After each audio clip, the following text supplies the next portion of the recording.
So hello everyone, welcome to EduTap, and guys, welcome to your other important session of top PIB in news, that is basically catering to our subject of economic and social issues. So guys, talking about the today's topics. So today's topics are basically from the dates of 19th to 21st of May, and topics are important for your phase 1 as well as for your phase 2 examination. Guys, before proceeding with the session, kindly subscribe to our YouTube channel so that you could get all the latest updates about the examination as well as the courses that we are providing you. To get the access of the PDF, guys, kindly subscribe to the Telegram channel, the link for which is given in the description below. Then guys, we are joining with you on with our daily exam booster series, and for ESI I am joining you on Wednesday and Saturday at 8 a.m.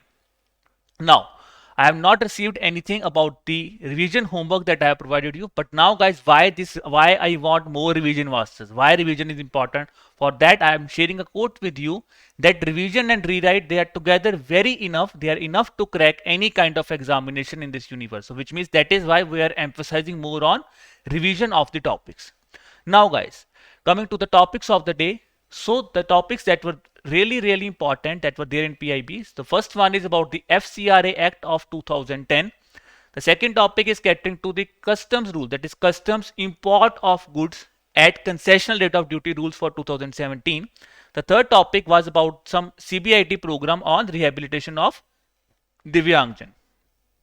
Now, let's talk about the FCRA Act of 2010. So guys, there were two news that was catering to FCRA Act of 2010.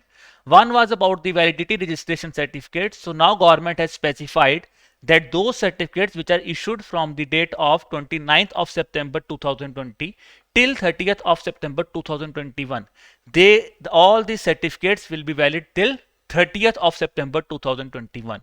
The second news that was issued by the government was regarding the FCRA account holders. So now government has strictly said that FCRA account holders, they should operationalize their account at the FCRA designated branch of the India, that is State Bank of India branch of New Delhi. So these were the two important news that were there about that was there in news about the FCRA.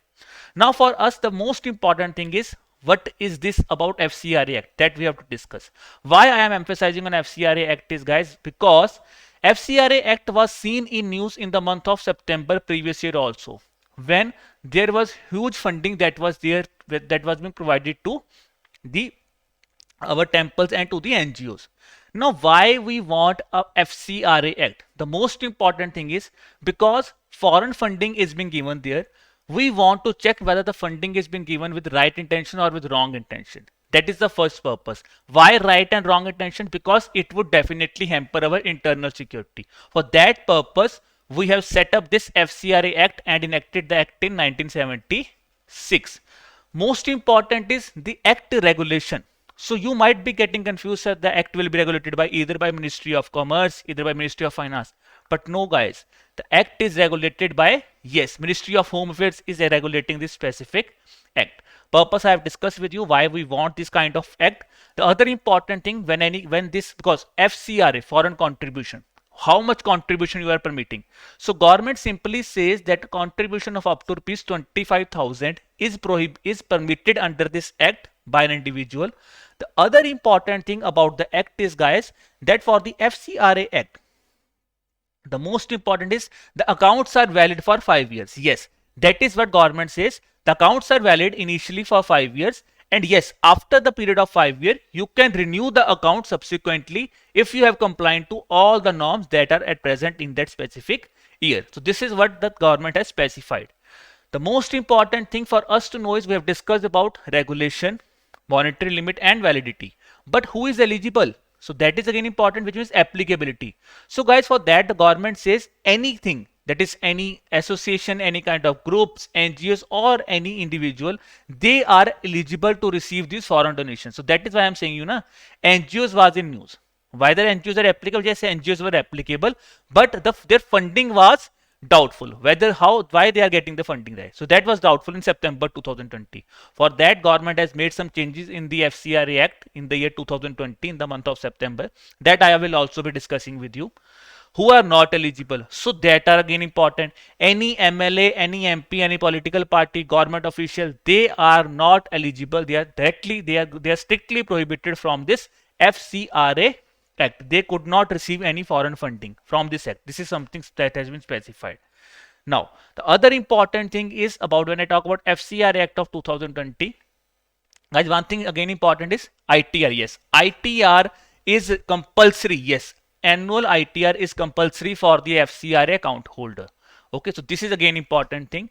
ITR rules have also been changed. I think ITR portal has been refurbished and government says the new portal will be starting from 7th of June. That was again something that is in news that you could also relate here. Now, other important thing when I talk about the amendments. So amendments, some changes have been made to the FCRA Act of 2010. Now let's discuss what are the changes that have been made. The first important thing is public sector employees. So this is something important. Public sector employees, the government strictly says that they could not receive any kind of foreign contribution. Now what are these public sector employees? Any person who is working at any post in the government, they will be treated as public sector employees and they are prohibited, strictly prohibited from getting any kind of funding from the FCRA Act. The other important is transfer of funds. Those persons who have their FCRA account, they could not transfer any kind of funding to any individual or organization. That is strictly being prohibited, which means government has streamlined the guidelines in the year 2020.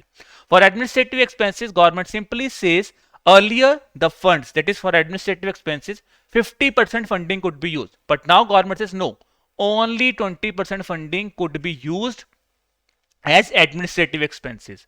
Then guys, for officials, for directors of the NGOs, their Aadhaar card is mandatory. They have to provide their Aadhaar card. So that has been made mandatory by the government, that is providing the Aadhaar card. Then for suspension of FCRA, when will the power to suspend FCRA registration has also been given to the NGOs? How they can be suspended? If they are being vested by the government for more than 180 days, which means some kind of something has been done for more than 180 days, then the registration could be suspended also. Renewal, I have discussed with you, nothing has been done. Same thing, after 5 years, you could renew the thing. The only thing is scrutiny will be same as the new applicant. So this is something that is your scrutiny will be same, which means complying the norms. Other important thing, designated FCRA account that I've discussed. Now State Bank of India's New Delhi branch has been mandatorily created. It says that all these FCRA accounts have to be transferred there. So the rule was set up in September 2020. Earlier the timing was given around 31st of March 2020, but because the FCRA account holders, they have not got registered there, now the government strictly says that by 30th of June 2021, you have to transfer your account in the mandatorily branch of SBI, that is for FCRA accounts, SBI branch of New Delhi. Now, very important is surrendering of FCRA. So you could voluntarily surrender your FCRA certificates also. So that were the major changes that were there in news from for FCRA certificate that was made from the year 2010 to 2020. Now, these are very much important. Other topic that I am discussing with you, the second topic of the day, is again related to something related to export and import, related to balance of payments. So now, this is about import of goods at concessional rate of duty. Which duty? That is custom duty rules that was set up in 2017. Now guys, the rules were very much in news in the budget speech of Finance Minister also. She specifically said that for better trade facilitation, we have to make some specific changes in the rules of 2017, so that trade could be balanced in a better way for importers also, because they are suffering losses. The second important thing about these rules are, when these were in news, the CBIC, they have started work in the month of February itself also. In the month of February, they have started the work, but now some recent changes have been made which CBIC has approved. What are these changes? Let's discuss one by one. The first change that has been approved is that those import goods, so goods simply means import goods, goods have been permitted to be sent out for job work, which means for proper job, that is for proper manufacturing something, goods could be permitted, goods have been permitted to be imported, goods you could send outside and then you could import after doing the proper work. So you could import your good. For those persons who are not involved in manufacturing facility, okay, for those persons who do not have any manufacturing facility, what has been said for them? They have been specifically said now they could also avail the facility, for which, yes, they could directly import the final goods. So this is something very much important. Here for manufactured goods, the only purpose is you could send some specific thing and then you could get the product. But For who do not have any manufacturing facility, they could directly import the final goods entirely on job work basis. The third important topic, that was the third important thing, is now guys, there are some exclusion in the non-manufacturing facility also. For gold, jewelers or any kind of metals, they have been excluded. They could not be imported. Their facility could not be imported. Very important thing that government has said about the capital goods also.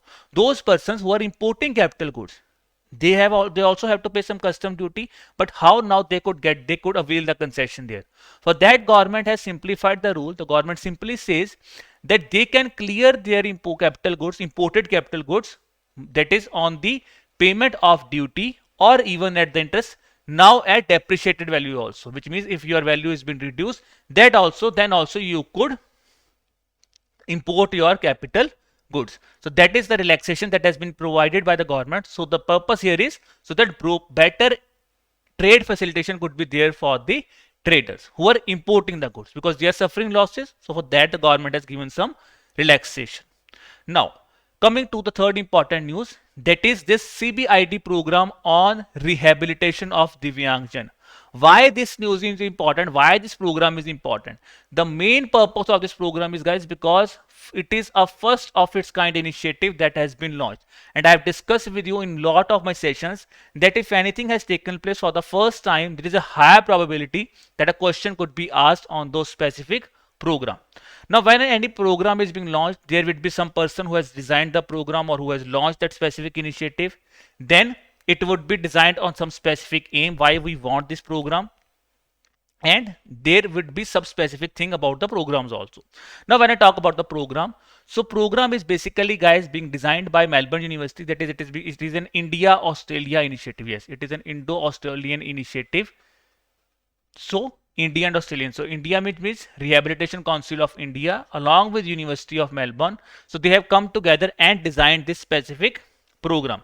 What is the purpose, guys? So purpose here is, at grassroots level, we want to facilitate something for the rehabilitation of Divyangjan so that they could be properly indulged in the society. For that, at grassroots level, along with ASHA workers and community workers, the program will be setting up some Divyang Mitras. Yes, some Divyang Mitras will be set up under this initiative, and the purpose of setting up this Divyang Mitras is so that the better facilitation could be done for the Divyang people. So I have discussed this thing that you could also read later on when you will be reading this PDF. The other important thing, initially, now how this program will be working. So initially, guys, the program is available in 9 languages, that is English and Hindi, along with 7 regional languages that I have mentioned here, so that you could also have a look. So Gujarati, Telugu, Odia, that you can again have a look. Now we have discussed all the 3 topics. The most important thing that I said after reading the topic is practicing that thing. That is the code that we've said. Revision and rewriting, that is important. So for revision purpose, now let's discuss the practice MCQs. The first course MCQs is related to validity of registration certificates. We know it has now been extended up to, the validity has been extended till 30th of September 2021. The second question is about FCRA Amendment Act of 2020. Now which are the statements are incorrect about this statement? So monetary limit is 25,000. 20%, yes, it is absolutely right. It has been reduced to, from 50%, it has been reduced to 20% for administrative expenses.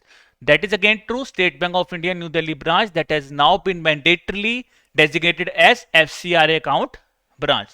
So which means all the statement is correct, which simply says the answer here is, I think it is, sorry for that, it should be none of the above, because it is asking about an incorrect statement. So I'm really sorry for that thing. I will be making that specific correction in your PDF, don't worry. Okay, then the third question about the second news, that is related to the custom rules. So here I have mentioned that what are the changes that have been prescribed. So we know all these changes are right, and all the statements are correct except the second statement. Why? Because it are not intermediate goods. Yes, for those persons without having any manufacturing facility, they could avail the facility of final goods manufactured. Okay, then the last question about this Divyangjan program. So guys, this is something new that we have seen in the latest examination pattern. a full-fledged paragraph is being shared with you, and you might be feeling that yes, there will be 2 to 3 questions, but instead of asking 2 to 3 questions, they just ask you a single question, and that could also be a 1 marker. So that is something new that we have witnessed in the recent examination. So this kind of questions could also come here. So we know Rehabilitation Council of India and University of Melbourne, they both have started this initiative, that is the CBID program on rehabilitation of Divyangjan. So guys, now coming to the homework. Foreign trade policy of 2015 to 2020. Yes guys, this is really important because today we have discussed two important initiatives that is basically catering to our foreign trade. FCRA, currency trade, okay? Foreign currency, FDI we are getting, how much money we are getting for foreign trade, that is again important. Second, about import rules we have discussed. So both of those are basically catering to our foreign trade policy. So these are really important, and that you should revise your foreign trade policy of 2015-20 also. You could tell me what are the targets, when it was launched, which ministry is implementing, what are the schemes that have been launched under there. So that you should also tell me in the comment box. Then guys, that brings us to the end of the session. If you have any kind of doubt, you could drop us an email. Our email ID is hello@edutab.co.in.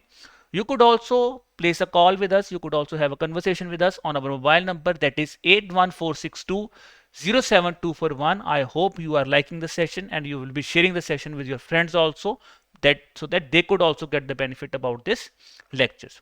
So guys, bye bye and stay healthy.